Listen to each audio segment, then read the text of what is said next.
ಆತ್ಮಹತ್ಯೆ ಮಾಡಿಕೊಂಡಿದ್ದಾರೆ ಅನ್ನೋ ಮಾಹಿತಿಗಳು ಲಭ್ಯವಾಗ್ತಾ ಇದೆ. ಬೆಂಗಳೂರಿನ ರಿಚ್ಮಂಡ್ ಸರ್ಕಲ್ ಬಳಿಯಲ್ಲಿ ಸಂಭವಿಸಿರುವಂತಹ ಘಟನೆ ಇದು. ಇನ್ಕಮ್ ಟ್ಯಾಕ್ಸ್ ಅಧಿಕಾರಿಗಳು ದಾಳಿ ಮಾಡಿದ್ರು. ಇದಕ್ಕೆ ಸಂಬಂಧಪಟ್ಟಂತೆ ಬೆದರಿ ಉದ್ಯಮಿ ಸಿಜೆ ರಾಯ್ ಅವರು ಸೂಸೈಡ್ ಮಾಡಿಕೊಂಡಿದ್ದಾರೆ. ಐಟಿ ದಾಳಿಗೆ ಬೆದರಿ ಆತ್ಮಹತ್ಯೆ ಮಾಡಿಕೊಂಡಿದ್ದಾರೆ ಅನ್ನೋ ಮಾಹಿತಿಗಳು ಲಭ್ಯವಾಗ್ತಾ ಇದೆ.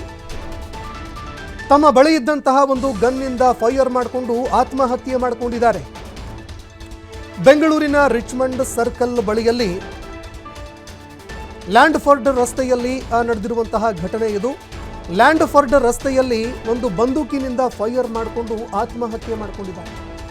ಕಾನ್ಫಿಡೆಂಟ್ ಗ್ರೂಪ್ ಮುಖ್ಯಸ್ಥರಾಗಿರುವಂತಹ ಅವರು ಆತ್ಮಹತ್ಯೆ ಮಾಡಿಕೊಂಡಿದ್ದಾರೆ ಅನ್ನೋ ಮಾಹಿತಿಗಳು ಲಭ್ಯವಾಗ್ತಾ ಇದೆ. ಇನ್ಕಮ್ ಟ್ಯಾಕ್ಸ್ ಅಧಿಕಾರಿಗಳು ನಡೆಸಿದಂತಹ ದಾಳಿಗೆ ಹೆದರಿ ಆತ್ಮಹತ್ಯೆ ಮಾಡಿಕೊಂಡಿದ್ದಾರೆ ಅನ್ನೋ ಮಾಹಿತಿಗಳು ಲಭ್ಯವಾಗ್ತಾ ಇದೆ. ಇನ್ನು ಅಧಿಕಾರಿಗಳು ಯಾವ ಒಂದು ಡೀಟೇಲ್ಸ್ಗಳನ್ನು ಇಟ್ಕೊಂಡು ಯಾವ ಆರೋಪಕ್ಕೆ ಸಂಬಂಧಪಟ್ಟಂತೆ ದಾಳಿ ಮಾಡಿದ್ರು, ಏನು ಎತ್ತ, ಇದಕ್ಕೂ ಸಂಬಂಧಪಟ್ಟಂತೆ ಮಾಹಿತಿಗಳು ಗೊತ್ತಾಗಬೇಕಾಗುತ್ತೆ. ಕಾನ್ಫಿಡೆಂಟ್ ಗ್ರೂಪ್ ಮುಖ್ಯಸ್ಥರಾಗಿರುವಂತಹ ಸಿಜೆ ರಾಯ್ ಸೂಸೈಡ್ ಮಾಡಿಕೊಂಡಿದ್ದಾರೆ. ಒಂದು ಗನ್ನಿಂದ ಫೈರ್ ಮಾಡಿಕೊಂಡು ಆತ್ಮಹತ್ಯೆ ಮಾಡಿಕೊಂಡಿದ್ದಾರೆ ಅನ್ನೋ ಮಾಹಿತಿಗಳು ಲಭ್ಯವಾಗ್ತಾ ಇದೆ. ಬೆಂಗಳೂರಿನ ರಿಚ್ಮಂಡ್ ಸರ್ಕಲ್ ಬಳಿಯಲ್ಲಿ ಲ್ಯಾಂಡ್ಫೋರ್ಡ್ ರಸ್ತೆ ಏನಿದೆ ಅಲ್ಲಿ ನಡೆದಿರುವಂತಹ ಘಟನೆ ಇದು. ಕಾನ್ಫಿಡೆಂಟ್ ಗ್ರೂಪ್ ಕಚೇರಿಗಳ ಮೇಲೆ ಇವತ್ತು ಐಟಿ ದಾಳಿಯಾಗಿತ್ತು. ಇನ್ಕಮ್ ಟ್ಯಾಕ್ಸ್ ಅಧಿಕಾರಿಗಳು, ಆದಾಯ ತೆರಿಗೆ ಅಧಿಕಾರಿಗಳು ದಾಳಿ ಮಾಡಿದ್ರು. ಇದೇ ಸಂದರ್ಭದಲ್ಲಿ ಇದಕ್ಕೆ ಸಂಬಂಧಪಟ್ಟಂತೆ ಬೆದರಿ, ಇದಕ್ಕೆ ಸಂಬಂಧಪಟ್ಟಂತೆ ಅವರು ಆತ್ಮಹತ್ಯೆ ಮಾಡಿಕೊಂಡ್ರ ಅನ್ನೋ ಪ್ರಶ್ನೆ ಎದುರಾಗ್ತಾ ಇದೆ.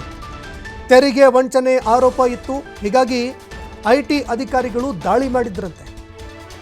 ಇನ್ಕಮ್ ಟ್ಯಾಕ್ಸ್ ಅಧಿಕಾರಿಗಳು ದಾಳಿ ಮಾಡಿದ್ರು. ಆದರೆ ಇದಕ್ಕೆ ಸಂಬಂಧಪಟ್ಟಂತೆ ಅವರು ಹೆದರಿದ್ರು ಅನ್ನುವಂತಹ ಮಾಹಿತಿಗಳು ಲಭ್ಯವಾಗ್ತಾ ಇದೆ. ಇದರಿಂದ ಮನನೊಂದು ಏನಾದರೂ ಅವರು ಆತ್ಮಹತ್ಯೆಗೆ ಮುಂದಾದ್ರ, ಆತ್ಮಹತ್ಯೆ ಮಾಡಿಕೊಂಡ್ರ ಅನ್ನುವಂತಹ ಪ್ರಶ್ನೆ ಈಗ ಸಹಜವಾಗಿ ಎದುರಾಗ್ತಾ ಇದೆ. ಇನ್ನು ಇದಕ್ಕೆ ಸಂಬಂಧಪಟ್ಟಂತೆ ದಾಳಿ ನಡೆದಂತಹ ಸಂದರ್ಭದಲ್ಲಿ ಏನೆಲ್ಲ ಆಯಿತು, ಏನೆಲ್ಲ ಮಾಹಿತಿಗಳು ಐಟಿ ಅಧಿಕಾರಿಗಳಿಗೆ ಲಭ್ಯವಾಯಿತು, ಅದನ್ನು ಕೂಡ ಕಾದು ನೋಡಬೇಕಾಗುತ್ತೆ. ಯಾಕಂದ್ರೆ ಐಟಿ ಅಧಿಕಾರಿಗಳು ದಾಳಿ ಮಾಡಿದ್ದಕ್ಕೇನೆ ಉದ್ಯಮಿ ಆತ್ಮಹತ್ಯೆ ಮಾಡಿಕೊಂಡ್ರು ಅನ್ನೋ ಮಾತುಗಳು ಕೇಳಬರ್ತಾ ಇದೆ. ಕಾನ್ಫಿಡೆಂಟ್ ಗ್ರೂಪ್ನ ಮುಖ್ಯಸ್ಥರಾಗಿದ್ದಂತಹ